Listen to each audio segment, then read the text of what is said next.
प्रस्तुत है कहानी मुलाकात। लिखा है रिंचिन ने। अंग्रेजी से अनुवाद वर्षा का।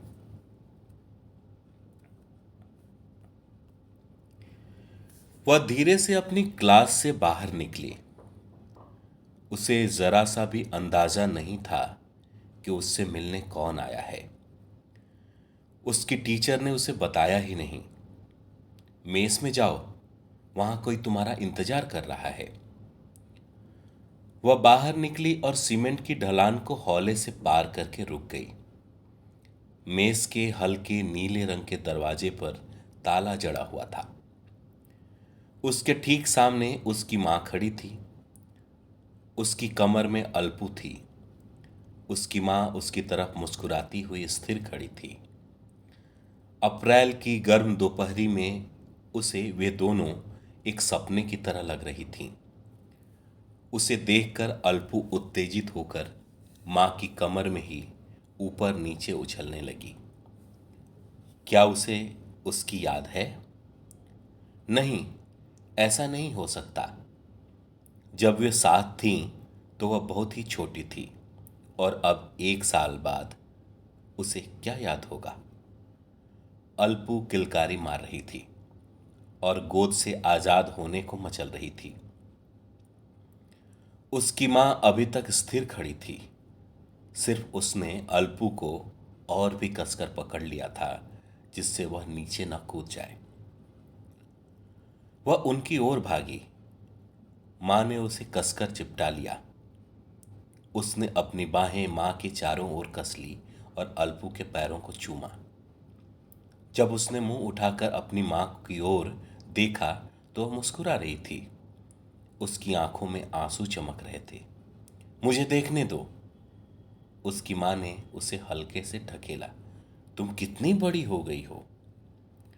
मां को इस तरह देखते वह लजा गई। पिछले 1 साल में उसमें कई बदलाव भी तो हुए हैं। मां, मुझे महीना होने लगा है। कब से? मां ने पूछा। जब वे तुम्हें ले गए उसके तुरंत बाद से ही। मैंने वर्षा टीचर जी को बताया। उन्होंने मुझे पैड दिए। अब तो यह 6 बार हो चुका है। मां, यह और कितनी बार होगा? मां हंस पड़ी और उसे फिर से चिपटा लिया। जब तक तुम बहुत बड़ी नहीं हो जाती हो, मुझसे भी बड़ी। क्या उस वक्त तकलीफ होती है? नहीं, ज्यादा नहीं। जब तुम्हें पहली बार हुआ था तो तुम डरी थी? हाँ, मैं रोई थी। मैं बहुत छोटी थी, तुमसे भी छोटी। इसलिए मुझे लगा कि कुछ गड़बड़ हो गई है। मैं रोने लगी। क्या तुम भी रोई थी? नहीं, मैं नहीं रोई।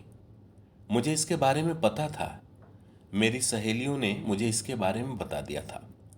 इसलिए मैं बस वर्षा मैडम के पास गई और उनसे कहा कि मुझे वह कपड़ा चाहिए। यह बताते वक्त वह शर्मा रही थी। वह मां की तरफ देख नहीं रही थी। उसका एक हाथ अभी भी मां के हाथ में था। दूसरे हाथ से वह अल्पू की पायल से खेल रही थी। वे रुक रुक कर आवेग में बातें करती रहीं। वह जल्दी जल्दी जो कुछ भी घटा था उसे बता देना चाहती थी। उसकी मां बैठ गई लेकिन उसका हाथ नहीं छोड़ा। वह भी दीवार से लगकर उकड़ू बैठ गई। अल्पू कूद कर अपनी मां की गोद से उतर गई और उनके बीच उछल कूद करने लगी। मां को एक हाथ से उसे संभालने में परेशानी होने लगी। वे दोनों प्यार से मुस्कुराते हुए अल्पू को देखने लगी। वे दोनों परिपूर्ण थी एक साथ। एग्जाम हो गया? हाँ। अच्छे नंबर आए? वह अल्पू के साथ खेलते खेलते अपने पैर से जमीन पर लकीरें खींच रही थी। हाँ, ठीक ठाक। पर मुझे अंग्रेजी में बहुत कम मिले हैं। क्यों? टीचर खराब हैं क्या? पता नहीं। खुद पढ़ने के लिए बोलती हैं। पर गणित की मैडम खूब खुश हैं। मेरे पूरे नंबर आए हैं। अचानक उसने पूछा, तुम्हारी पूरी छुट्टी हो गई? अब फिर वापस तो नहीं जाना पड़ेगा? हाँ माँ, उसके माथे पर लटक आई लटों को हटाते हुए उसकी ओर झुकते हुए बोली, मानो माँ उसे छूने का बहाना ढूंढ रही हो। तो अब हम सब साथ रहेंगे। आओ मैडम से बात कर लो। वह उठते हुए और माँ का हाथ खींचते हुए बोली, नहीं आज नहीं, तुझे कुछ दिन यहीं रहना पड़ेगा, ये साल पूरा कर ले। माँ ने उसे वापस बिठाते हुए कहा, लेकिन अब तुम बाहर आ गई हो, तो क्या हम सब साथ नहीं रह सकते हैं? हाँ हम रहेंगे, पर अभी नहीं। तुम्हें अभी कुछ दिन और यहाँ रहना पड़ेगा। मुझे अभी कुछ और चीजें निपटानी है। अभी घर भी तो नहीं है, मुझे सब इंतजाम करने दे। तुम जो कुछ भी करोगी उससे मैं भी तो मदद कर सकती हूँ, तो सब जल्दी हो जाएगा। वह माँ के चेहरे को देखते हुए और उसके हाथों को झकझोरते हुए बोली, जिद मत कर। तो अल्पू तुम्हारे साथ क्यों रहती है, जबकि वह तो तुम्हारी कोई मदद नहीं कर सकती? मैं तो कर सकती हूँ। वह अपनी माँ के हाथ से अपना हाथ छुड़ाते हुए बोली, वह बहुत छोटी है रे, माँ ने कहा और आगे बढ़कर फिर से उसका हाथ पकड़ लिया। अच्छा ये बताओ, यहाँ खाना कैसा मिलता है? अच्छा है, लेकिन वे नमक मिर्च कम डालते हैं। बड़ी लड़कियां अपने साथ रखती हैं, वे दे देती हैं। उसकी आवाज में गुस्सा था, उसका मुंह भी सूजा हुआ था। वे खरीदती हैं, हाँ, लेकिन उसने यह नहीं बताया कि अब कुछ लड़कियां उसे नहीं देना चाहती क्योंकि उसके पास कुछ खरीदने के लिए पैसे नहीं होते जिससे वह कुछ खरीद कर बदले में उन्हें दे सके। किसी और की मम्मी आती है तो हम लोग मिलकर बांट लेते हैं। तुम अभी चली जाओगी? हाँ थोड़ी देर में जाना है। तो फिर अभी चली जाओ, मुझे भी क्लास में जाना है। अरे अभी तो टाइम है, हमें तो 8 बजे की गाड़ी पकड़नी है। तेरी मैडम ने बोला है कि तू आधे दिन की छुट्टी ले सकती है। नहीं, मुझे अभी क्लास में जाना है। मैडम आज नया चैप्टर पढ़ाने वाली हैं। उसकी माँ चुप रही। थोड़ी देर बाद उसने फिर कहा, अब तुम जाओ, बाद में आना, पर तभी आना जब मुझे घर ले जाओगी। वह रोने रोने को हो रही थी, लेकिन चेहरे पर कठोर भाव लिए वह माँ की आंखों की तरफ देखने से बच रही थी।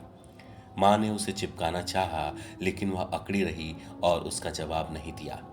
अचानक उसने कहा, मुझे जूते चाहिए, मेरे जूते फट गए हैं। तुम मुझे कुछ भी नई चीज नहीं दिलाती हो। सभी लड़कियां मुझे चिढ़ाती हैं। अगर इसे नए कपड़े मिल सकते हैं तो मुझे नए जूते क्यों नहीं?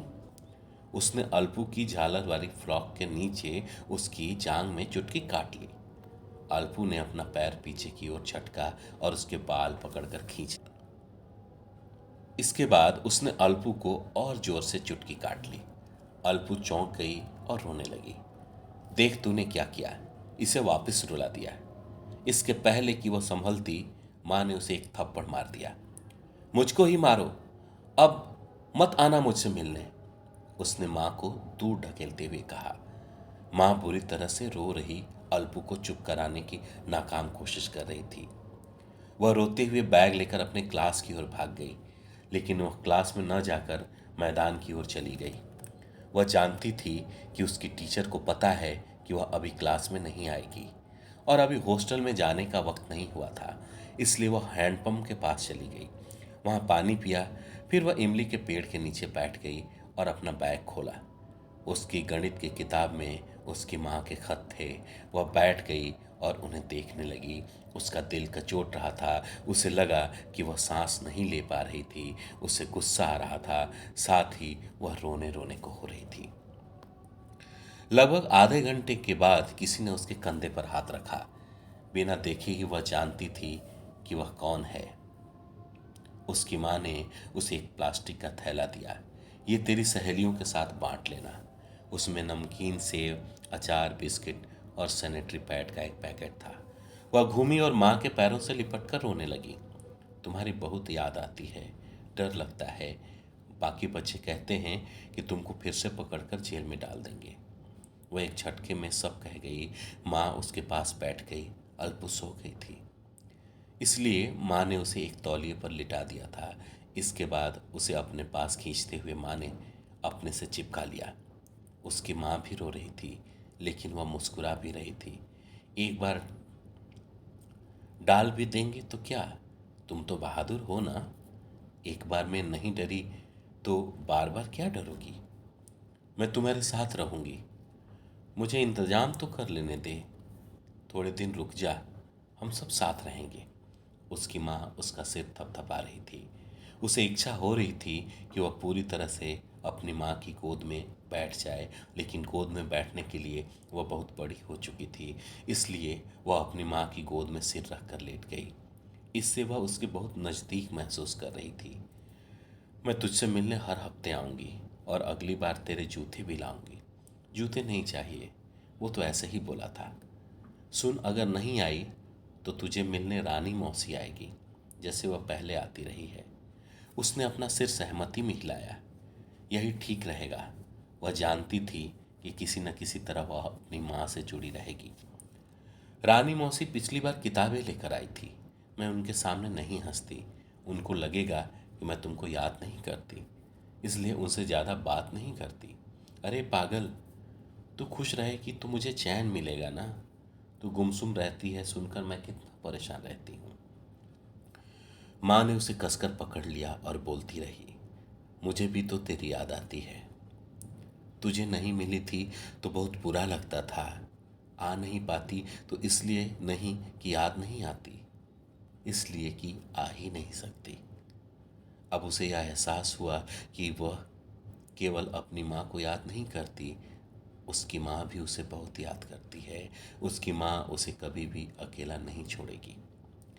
अगर उन्हें कुछ हो गया तो, अगर वे उन्हें फिर से जेल में डाल देंगे तो फिर क्या होगा।